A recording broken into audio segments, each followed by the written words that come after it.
Hi all Elbin ടോക്സിന്റെ പുതിയൊരു വീഡിയോയിലേക്ക് സ്വാഗതം. ഇന്ന് നമ്മൾ സംസാരിക്കാൻ വേണ്ടി പോകുന്നത് പാസീവ് മോഡൽ ഇൻവിറ്റേഷനെ കുറിച്ചിട്ടാണ്. എന്താണ് പാസീവ് മോഡൽ ഇൻവിറ്റേഷൻ? നോർമലായിട്ട് നമ്മൾ നോക്കുന്ന സമയത്ത് ഇൻവിറ്റേഷൻ എന്ന് പറയുന്ന ഒരു പ്രോസസ്സ് നമുക്കറിയാം. നമ്മൾ ലിസ്റ്റ് ബിൽഡ് ചെയ്യുന്നു, നമ്മുടെ കോൺടാക്റ്റിനെ കൃത്യമായിട്ട് അനലൈസ് ചെയ്യുന്നു. അത് ഏത് രീതിയിലായിക്കോട്ടെ, അനലൈസ് ചെയ്തതിന് ശേഷം നമ്മൾ അതൊരു നോട്ടിലേക്ക് മാറ്റുന്നു. ആ നോട്ടിലേക്ക് മാറ്റിയ കോൺടാക്റ്റിൽ വളരെ പ്രധാനപ്പെട്ട കോൺടാക്റ്റുകൾ നമ്മൾ നോക്കിയിട്ട് വിളിക്കുന്നു. അവർക്ക് ബിസിനസ് പ്ലാൻ പറഞ്ഞു കൊടുക്കുന്നതിൻ്റെ ഭാഗമായിട്ട് അവരുടെ പക്കലേക്ക് പോകാമെന്നോ, അല്ലെങ്കിൽ നമ്മളുടെ അടുക്കിലേക്ക് വരുന്ന കുറച്ച് കാര്യങ്ങളോ, അല്ലെങ്കിൽ അവരുടെ ഓഫീസ്, വീട്, സംതിങ് നമ്മൾ ഉണ്ടാക്കുന്ന ഒരു സിറ്റുവേഷൻ, അല്ലെങ്കിൽ നമ്മൾ ഫിക്സ് ചെയ്യുന്ന ഒരു പ്ലേസിലേക്ക് അവരെ വിളിച്ചു വരുത്തുന്നു, പ്ലാൻ പ്രസൻറ്റേഷൻ ചെയ്യുന്നു. അപ്പോൾ ഇതിൻ്റെ ഭാഗമായിട്ട് നമ്മൾ ഒരുപാട് കോൺടാക്റ്റിലേക്ക് ആ ഒരു ഇൻട്രോ കൊടുക്കുന്നുണ്ട്. ആ ഇൻട്രോൻ്റെ പേരാണ് ഇൻവിറ്റേഷൻ. ആ ഒരു ഇൻവിറ്റേഷൻ പ്രോസസ്സിൽ വളരെ പ്രധാനപ്പെട്ട ഇനി വരാൻ വേണ്ടി പോകുന്ന കാലഘട്ടത്തിൻ്റെ ഒരു ഇൻവിറ്റേഷൻ മോഡലാണ് ഇൻബൗണ്ട് ഇൻവിറ്റേഷൻ എന്ന് പറയുന്നത്. നമ്മൾ അങ്ങടേക്ക് അന്വേഷിച്ചിട്ട് പോകുന്നതിന് പകരം നമ്മളിലേക്ക് ആളുകൾ അന്വേഷിച്ചെത്തുന്ന ഒരു പ്രൊസീജിയർ, അല്ലെങ്കിൽ അങ്ങനെ ഒരു സിറ്റുവേഷൻ ക്രിയേറ്റ് ചെയ്യുന്നതിനെയാണ് ഇൻബൗണ്ട് ഇൻവിറ്റേഷൻ അല്ലെങ്കിൽ വാല്യൂബിൾ ഇൻവിറ്റേഷൻ എന്ന് പറയുന്നത്. വാല്യൂ ബേസ്ഡ് ഇൻവിറ്റേഷൻ എന്ന് പൊതുവെ പറയാറുണ്ട്. അപ്പോൾ ഈ പറഞ്ഞിരിക്കുന്ന വാല്യൂ ബേസ്ഡ് ഇൻവിറ്റേഷൻ അല്ലെങ്കിൽ ഇൻബൗണ്ട് ഇൻവിറ്റേഷൻ എങ്ങനെയാണ് കിട്ടുന്നത് എന്നതാണ് ആദ്യമായി. അപ്പോൾ ഈ പറഞ്ഞിരിക്കുന്ന value based invitation, inbound invitation എങ്ങനെയാണ് കിട്ടുക എന്നുള്ളതാണ് ആദ്യം തന്നെ പറയാൻ വേണ്ടി പോകുന്നത്. നമ്മൾ സോഷ്യൽ മീഡിയകളിൽ കൃത്യമായിട്ട് നമ്മളുടെ ഫോട്ടോസ്, നമ്മുടെ വീഡിയോസ്, നമ്മുടെ പോസ്റ്റേഴ്സ്, കമ്പനി റിലേറ്റഡ് ആയിട്ടുള്ള അല്ലെങ്കിൽ പ്രൊഡക്റ്റ് റിലേറ്റഡ് ആയിട്ടുള്ള, ഓപ്പർച്യൂണിറ്റി റിലേറ്റഡ് ആയിട്ടുള്ള ഒത്തിരി കോണ്ടന്റുകൾ നമ്മൾക്ക് അപ്ലോഡ് ചെയ്യാൻ വേണ്ടി പറ്റും. അത് ഫോട്ടോസ് ആയിക്കോട്ടെ, വീഡിയോസ് ആയിക്കോട്ടെ, പല രീതിയിലെ ടെക്സ്റ്റ് മെസ്സേജുകളിലൂടെയും നമുക്കത് പറ്റുന്നുണ്ടാവും. ഫോട്ടോസ്, വീഡിയോസ് മാത്രമല്ല, ബ്ലോഗ് എന്ന് പറയും. അപ്പോൾ ഈ 2-3 പ്രൊസീജിയറിലൂടെ നമ്മൾ വളരെ കൃത്യമായിട്ട് നമ്മളുടെ കമ്മ്യൂണിറ്റിയെ കുറിച്ചിട്ടും നമ്മുടെ ഇൻഡസ്ട്രിയെ കുറിച്ചിട്ടും നമ്മളെ കുറിച്ചിട്ടും ആളുകളിലേക്ക് പല രീതിയിലുള്ള കാര്യങ്ങൾ ഇപ്പോൾ ഞാനൊക്കെ ചെയ്യുന്നത് പോലെ ഇതുപോലെ നിങ്ങൾക്ക് എത്തിക്കാൻ വേണ്ടി പറ്റിക്കഴിഞ്ഞാൽ തീർച്ചയായിട്ടും നിങ്ങൾക്ക് സോഷ്യലി നല്ല രീതിയിലൊരു വാല്യൂ ക്രിയേറ്റ് ആവുകയും ഈ ഇൻഡസ്ട്രിയെ കുറിച്ച് അറിയണമെന്ന് ആഗ്രഹമുള്ള ആളുകൾ തീർച്ചയായിട്ടും നമ്മളെ കോൺടാക്ട് ചെയ്യുകയും ചെയ്യും. അങ്ങനെ നമ്മളിലേക്ക് ഇങ്ങടേക്ക് വരുന്ന ഇൻവിറ്റേഷൻ പ്രോസസ്സിനെയാണ് വാല്യൂ ബേസ്ഡ് ഇൻവിറ്റേഷൻ അല്ലെങ്കിൽ ഇൻബൗണ്ട് ഇൻവിറ്റേഷൻ എന്ന് വിളിക്കുന്നത്. അപ്പോൾ നമ്മുടെ ഇന്നത്തെ വിഷയം ഈ ഒരു ഇൻബൗണ്ട് ഇൻവിറ്റേഷൻ പാസീവ് ബിസിനസ് മോഡലായിട്ട് അല്ലെങ്കിൽ പാസീവ് ഇൻവിറ്റേഷൻ മെത്തേഡായിട്ട് എങ്ങനെയാണ് മാറുന്നത്. നമ്മളൊന്ന് ആലോചിച്ച് നോക്കുക.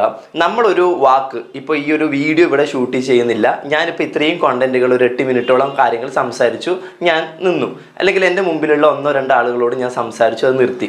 ലിബിൻ്റെ ഈ ഒരു ടോക്ക്, ലിബിൻ്റെ ഈ ഒരു ബോഡി ലാംഗ്വേജ്, ലിബിൻ്റെ നോളജ്, ഇതൊക്കെ എൻ്റെ മുമ്പിലുള്ള 1-2 ആളുകൾക്ക് കേൾക്കാൻ വേണ്ടി പറ്റി. എൻ്റെ ശബ്ദം അതോട് കൂടിയിട്ട് ഡെഡ് ആവുകയാണ് ചെയ്യുന്നത്, ഇല്ലാതാവുകയാണ് ചെയ്യുന്നത്. പക്ഷേ ഇത് കുറച്ച് ആളുകൾ ഉണ്ടെങ്കിലും ഇല്ലെങ്കിലും ഒരു വീഡിയോ ആയിട്ട് നമ്മൾ ഷൂട്ട് ചെയ്തു ഇതുപോലെ എന്ന് വിചാരിക്കുക. എന്നിട്ട് നമ്മൾ നമ്മളുടെ പബ്ലിക് പ്ലാറ്റ്ഫോമുകൾ, യൂട്യൂബിൽ, ഇൻസ്റ്റ, ഫേസ്ബുക്ക് അതുപോലെയുള്ള പ്ലാറ്റ്ഫോമുകളിൽ നമ്മൾ അപ്ലോഡ് ചെയ്തെന്ന് വിചാരിക്കുക. അങ്ങനെയാണെങ്കിൽ ലിബിൻ്റെ വോയിസ് ഒരിക്കലും തന്നെ ഡെഡ് ആവുന്നില്ല, ഒരിക്കലും തന്നെ ലിബിൻ്റെ വോയിസ് നിൽക്കുന്നില്ല.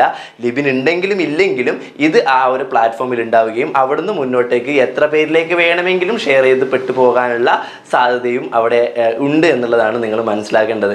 അപ്പോൾ നമ്മൾ ഒരു തവണ ചെയ്യുന്ന ഒരു ബ്ലോഗ്, അല്ലെങ്കിൽ കുറച്ച് കാര്യങ്ങൾ എഴുതി വിടുന്ന കുറച്ച് കാര്യങ്ങൾ, ടെക്സ്റ്റ് ടൈപ്പ് ചെയ്തിട്ട് അയക്കുന്ന കുറച്ച് കാര്യങ്ങളോ, അല്ലെങ്കിൽ നമ്മൾ ഉണ്ടാക്കുന്ന പോസ്റ്റേഴ്സോ, അല്ലെങ്കിൽ നമ്മൾ ചെയ്യുന്ന ഇതുപോലുള്ള കോണ്ടന്റ് റിലേറ്റഡ് ആയിട്ടുള്ള വീഡിയോസുകളോ, തീർച്ചയായിട്ടും ഇതൊക്കെ നാളുകളിൽ പല രീതിയിൽ ഷെയർ ചെയ്യപ്പെട്ടേക്കാം. നമ്മളുടെ അക്കൗണ്ട് നമ്മൾ ഡിലീറ്റ് ആക്കുന്നില്ല എന്നുണ്ടെങ്കിൽ തീർച്ചയായിട്ടും അത് അവിടുന്ന് വളർന്ന് മുന്നോട്ടേക്ക് പോകാനുള്ള സാധ്യത ഏറെയാണ് എന്നുള്ളതാണ് കാര്യം. അപ്പം നിങ്ങൾ കൊടുക്കുന്ന വാല്യൂസ്, നിങ്ങൾ കൊടുക്കുന്ന കോണ്ടന്റുകൾ, നിങ്ങൾ ആളുകളെ സഹായിക്കുന്ന രീതികൾ, ഇതൊക്കെ അതിൽ വളരെ വളരെ പ്രധാനപ്പെട്ട കാര്യങ്ങൾ കൂടെയാണ്. അപ്പോൾ ഇങ്ങനെ നമ്മൾക്ക് ഒരുപാട് കാര്യങ്ങൾ ചെയ്യാൻ വേണ്ടി പറ്റിക്കഴിഞ്ഞാൽ അതൊരു പാസീവ് മോഡൽ ഇൻവിറ്റേഷൻ മെത്തേഡായിട്ട് മാറുകയും നമ്മൾ വർക്ക് ചെയ്യുന്ന സമയത്ത്, അല്ലെങ്കിൽ നമ്മൾ വർക്ക് ചെയ്യാത്ത സമയത്തും സോഷ്യൽ മീഡിയകളിലൂടെ ഇത് റൊട്ടേറ്റ് ചെയ്യപ്പെട്ടുകൊണ്ടേ ഇരിക്കുകയും ആവശ്യക്കാർ നമ്മളെ കോൺടാക്ട് ചെയ്ത് വരുന്ന ഒരു സാഹചര്യം ക്രിയേറ്റ് ചെയ്യപ്പെടുകയും ചെയ്യും.